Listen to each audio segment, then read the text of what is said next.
traité, je dirais, de manière injuste devant les ambassades.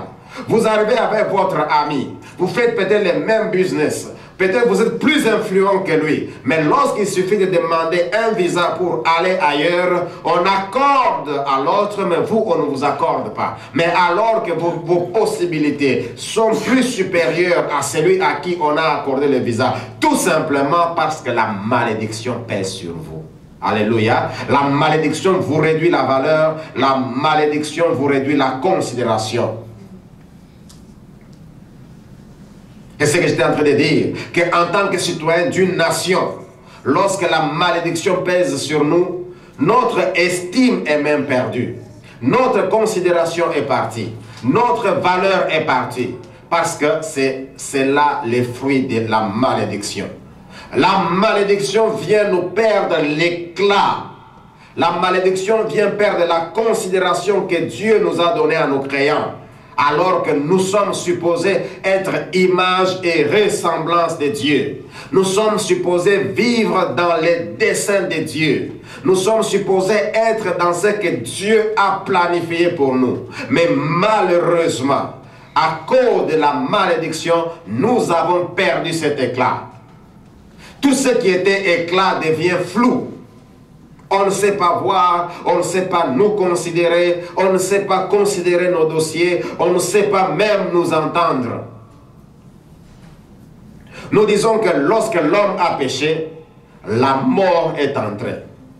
Selon ce que nous avons comme définition de la mort, et selon ce que les Écritures nous donnent, nous allons constater que l'homme n'était pas mort physiquement. Il n'avait pas disparu de manière physique. On ne l'avait pas placé dans un cercueil dans le jardin d'Éden. Physiquement, on continue à les voir. Physiquement, il continue à marcher. Il était visible, mais il était séparé de son Créateur. Car la mort signifie aussi la séparation. Je me souviens d'un cantique qu'on chantait, souvent lorsqu'on perdait les grands. C'est à l'école primaire que je chantais pour la première fois. On disait, ce n'est qu'un au revoir. Et on parle des enfants de la même cité. Ce n'est qu'un au revoir, mes frères. Alléluia. Souvent on chantait cela. Pour dire, parce qu'on était en train de se séparer. Et c'était dans les larmes qu'on criait, qu'on pleurait, parce qu'on venait de perdre quelqu'un de nôtre. L'homme continuait à marcher. Il continuait à être visible. Mais il était séparé de son Créateur. Il était privé de la communion qu'il avait avec son Créateur. Donc l'homme était mort après avoir mangé ce qu'on lui avait interdit. Mais nos yeux ne pouvaient pas voir cela. Parce qu'il s'agissait d'une privation de la gloire de Dieu. Alléluia. Par nos yeux physiques, on ne pouvait pas comprendre. Par nos yeux physiques, on ne pouvait pas voir ce qui était en train de se passer. Tout simplement parce qu'il était privé de la gloire de Dieu. Ce qui lui permettait d'avoir l'éclat. Ce qui lui permettrait de vivre sur cette terre selon les desseins de Dieu. La gloire de Dieu, ce qui devrait lui permettre, je disais, de vivre selon l'éclat de Dieu. C'est ce qui devrait lui permettre de vivre pleinement les promesses de Dieu. Il était privé de cela. Aujourd'hui, mes amis, je crois qu'il est possible de vivre toutes ces choses par la foi. Alléluia. C'est par la foi que nous pouvons avoir accès à toutes ces choses. Les choses que nous voyons sur cette terre, mes amis, paraissent appétissantes. Lorsque nous voyons les Mustangs, c'est vraiment appétissant. Les Dodge que nous voyons là-bas, c'est vraiment appétissant. Hier, nous avons vu même une voiture. Ce n'est pas des Chrysler fabriqués. bien décorées. Elles portent le nom de fantômes. Tout ça, c'est appétissant. Les hammers, c'est appétissant. Des villas comme tout ce qu'on voyait dans Falcon Crest et autres, Dallas, c'est vraiment appétissant. Alléluia.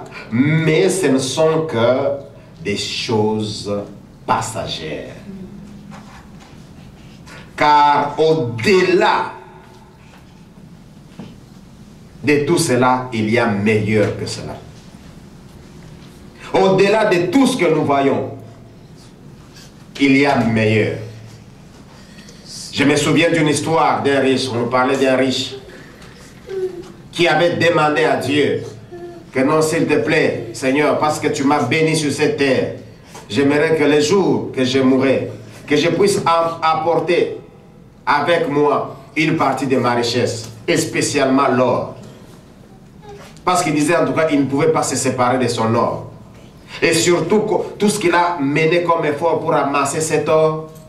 Alors il dit qu'après moi, il faut qu'il y ait les gens qui puissent jouir de cet or. Seigneur, permets-moi d'apporter ne fût-ce que quelque chose. Permets-moi d'avoir, que je sois enterré avec ces bagages. Et Dieu qui dit non, pas de problème, sois enterré avec. Et il fait un testament. Il dit, le jour que je mourrai, s'il vous plaît, prenez tout ce que vous pouvez prendre. Prenez les maisons parce que je vous ai laissé assez. Mais du moins, mes réserves d'or, enterrez-moi avec. Et on l'enterre avec ses réserves d'or. Et il s'en va. Vous savez, mes amis, lorsque nous mourons, nous disparaissons, je ne parle pas de la réincarnation, nous disparaissons quelque part, mais nous partons vivre quelque part. Alléluia. C'est là où on parle même de la vie éternelle. C'est soit nous allons en enfer, soit nous allons au ciel. Mais sur la terre, nous avons disparu. Voilà pourquoi certaines personnes ont même ce témoignage. Vous avez vu quelqu'un qui est mort, vous avez commencé à pleurer, mais finalement, qu'est-ce qui se passe? Nous avons perdu les meilleurs.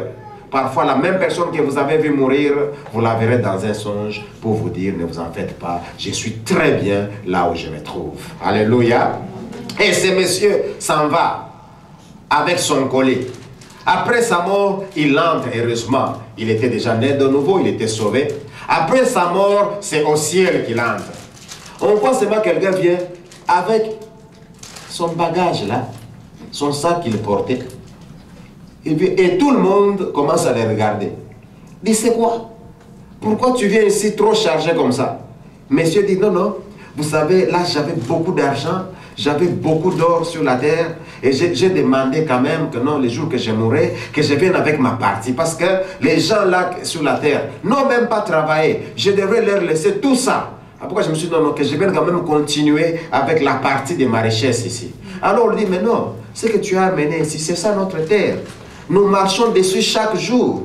Pourquoi tu t'es donné des peines à amener un petit sac d'or alors que lui croyait que c'était de l'abondance? Alléluia. Bien-aimés dans le Seigneur, il y a au-delà plus que ce que nous voyons aujourd'hui. Notre avenir est meilleur que notre présent actuel. Parce que Dieu veut se servir.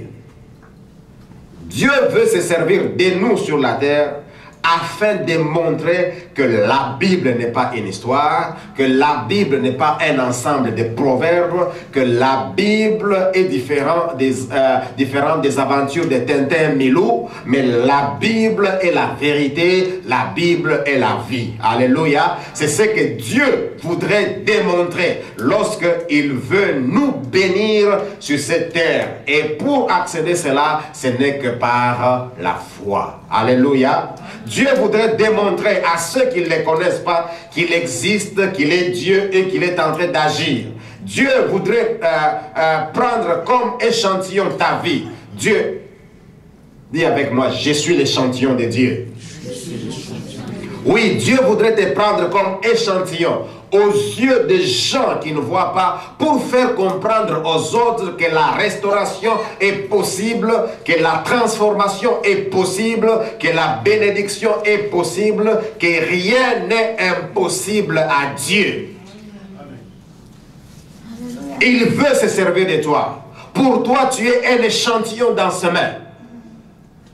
Dieu veut te prendre, te transformer, faire, il te ramasse. Mes amis, parfois souvenons-nous de là où nous venons. Regarde ce que tu étais autrefois. La fois passée, je vous donnais l'exemple d'un homme de Dieu. Aujourd'hui, que Dieu a béni richement. Mais alors, à 14 ans, il n'avait même pas de sous-vêtements. Un jour, il s'en va se laver dans une rivière pour nager. Il nettoie sa petite culotte qui était déchirée, qui avait des lambeaux par-ci, par-là. Un autre voleur vient piquer seulement la même culotte. C'est-à-dire, il était plus pauvre que les pauvres qui étaient dans l'eau. Alléluia. Il n'a choisi que cette culotte en lambeaux pour voler. Et imaginez-vous quelqu'un qui n'avait pas ni sous-vêtements ni quoi que ce soit. Il s'est retrouvé dans l'eau. Alors si crocodile venait, qu'est-ce qu'il devrait faire? Mais Dieu l'a pris comme échantillon pour l'enlever de la pauvreté, les bénir sur cette terre, les bénir aux yeux de ceux qui se sont moqués de lui, les bénir aux yeux de ceux qui l'ont refusé, les bénir aux yeux de ceux qui l'ont rejeté. Dieu l'a béni et Dieu a restauré dans cet homme l'éclat. Et aujourd'hui, quand il passe, vous sentez ne fût-ce que l'odeur de son parfum. Son parfum a l'odeur d'argent. Alors que toi, ton parfum a l'odeur de candy. Alléluia. Pose un peu la question à ton voisin. Ton parfum a quelle odeur? Les arènes. Alléluia. Quelqu'un a l'odeur de son parfum, c'est comme les crabes. Alléluia. Voilà comment Dieu est capable. Il se sert de nous comme des échantillons pour démontrer aux autres ce qu'il est capable de faire. Dieu voudrait démontrer que sa parole est dynamique. Dieu voudrait démontrer que sa parole continue à encore agir. C'est pourquoi dans Romains 14 et Romains 4 que nous avions lu, il est écrit « Espérant contre toute espérance ». Dieu s'est servi de quelqu'un en qui tout était désespoir.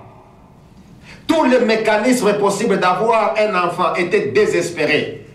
Mes amis, ne commencez pas à compter votre âge. Nous avons rencontré des jeunes filles. Ils sont là avec des calculs. Ils comptent 1, 2, 3, 4. Quand on dit tu fêtes quel anniversaire? Il dit non, non, c'est seulement une année de plus. Il a honte de donner son âge. Pourquoi? Parce que c'est le désespoir. Nous avons dans ce pays, et même chez nous en Afrique, fêté les 20 ans de certaines personnes pendant 5 ans. Nous l'avons rencontré une fois. Quel âge as-tu? Nous allons à son anniversaire. Quel âge as-tu? 20 ans. L'année prochaine, nous allons. Quel âge as-tu maintenant? 20 ans. 2 ans après, nous partons. Quel âge as-tu? 20 ans. 5 ans plus tard, on rentre encore à l'anniversaire. Quel âge as-tu? 20 ans. Alléluia. Désespoir du mariage. Il dit que non, non, non. Alors que la personne était déjà à 35. Et elle nous a fait vivre les 20 ans, 20 ans, 20 ans, 20 ans. Et nous ne savons pas pourquoi, mais une chose, c'est parce qu'elle désespérait. À quand mon mariage? À quand mon mariage? Parce que je ne fais que changer, je ne fais que grandir. Si c'est comme ça, que je puisse rendre mon âge officiellement à 20. Alléluia. Elle a rendu à 20. Et c'était ça, l'histoire d'Abraham. Mes amis, ne désespérez pas. Pour ceux qui vivent, il y a encore de l'espoir. Alléluia. Vous n'êtes pas n'importe qui. Peut-être votre mariage, pour Dieu, Dieu ne voudrait pas, je parle aux jeunes filles, Dieu ne voudrait pas que votre mariage soit semblable à de l'argile. Parce qu'un jour que quelqu'un va piétiner dessus, ça va se casser. Mais Dieu voudrait que votre mariage soit semblable à l'or. Voilà pourquoi il prend tout son temps pour vous purifier, tout son temps pour vous